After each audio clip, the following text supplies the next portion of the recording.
And welcome back to WDEF News 12. This morning it is time for How Does Your Garden Grow? And Tim Holcomb joining us from the Holcomb Garden Center, and he's here to answer any questions you may have at 756-1212.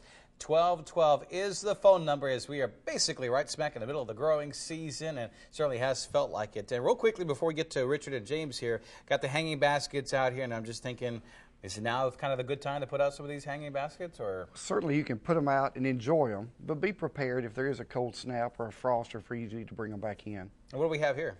This is called Million Bells or Cobra Coa. It's a miniature petunia. They love the sunshine. They bloom from spring, summer, and fall. It's just an incredible flowering basket. A whole rainbow of colors. Looks like a bowl of candy almost. The sheer fact that garden centers and ones like yours, they don't just have small hanging baskets. They've got these big, huge monsters that just look absolutely beautiful. So we appreciate that. Let's get to our callers. Our first one this morning is Richard. Good morning to you, Richard. Good morning. Hi. Good morning. I was wondering if it was too late to trim my crepe myrtles back. No, sir. Crepe myrtles are one of the last shrubs to put out leaves. Many of them are just barely starting, if at all. So you can shape them up. Now, what you don't want to do is just cut them back and butcher them like a stump. You just want to thin them out, cut off any of the dead blooms from last year, and just shape them up good. All right, our next caller is James. Good morning to you, James. Good morning, fellas. How are y'all? Hi, doing good. Good. All right. The question is, when I go to plant a fig tree, do I need a male and a female for it to produce fruit? Actually, one fig tree would self-pollinate, but you do want a sheltered area, maybe on the south side of the house. We're on the borderline of how well they'll survive the winter. Most winters they do very well, but occasionally we get a bad winter, it may get it and freeze it back. But if you'll put it on the south side, one will produce a lot of figs for you. Lori is our next phone caller. Good morning to you.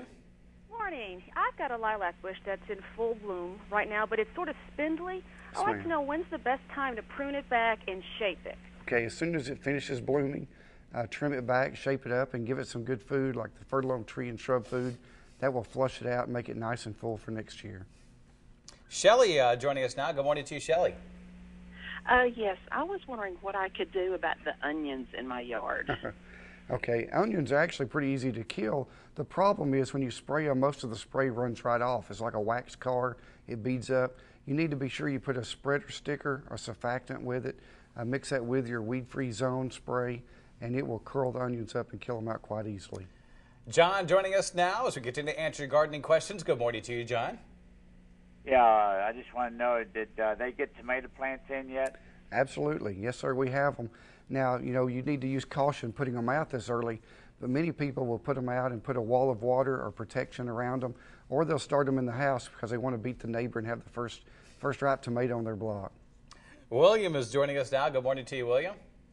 Hey, how you doing? I've got a question about, I've got red mulch and it has mildew underneath it, but I put it on, and for 3 years straight I put mulch on top of it, just bags and bags. But should I take that out every year, or just is it going to hurt my plants or anything? It should not hurt your plants. You should be able just to top dress it.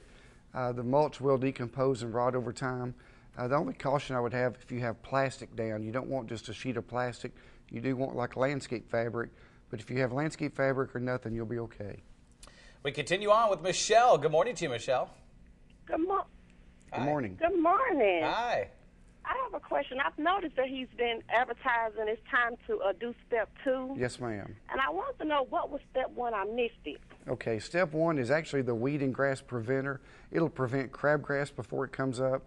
There is a combination that has a crabgrass preventer and a broadleaf weed killer, so you can stop crabgrass, kill the dandelions and chickweed, and feed your lawn all at one time. And Eddie joining us now. Good morning to you, Eddie.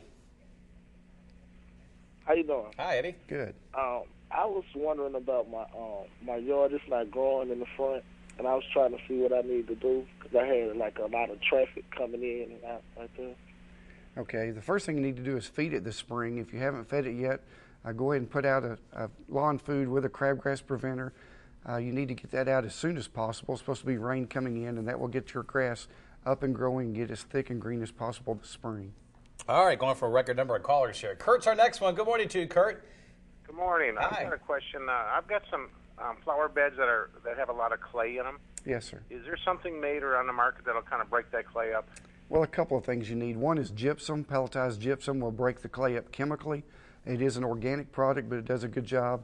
Also, if you'll mix in soil conditioner, which is a composted bark fines, the combination of those two will loosen it up dramatically and plants will do very well. All right, some good stuff here this morning. Unfortunately, we are running out of time. We're going to put the information on the screen. You're more than welcome to contact the Holcomb Garden Center. He's got 2 locations, one along Highway 153 and the other one along Battlefield Parkway in Fort O. The easiest way to find out the address and phone numbers is to go on their website, holcombgc.com. Again, holcombgc.com. We can still sign up for the newsletter? Absolutely. All right. Right on the webpage. You still offering classes? We have one more class left, April the 8th, a Friday night, about growing tomatoes in containers. All right. Check out more information on the website. We appreciate you stopping by. Thank you. All right, folks, we'll take a short break. We've got a lot more to come here on WDEF News 12 this morning.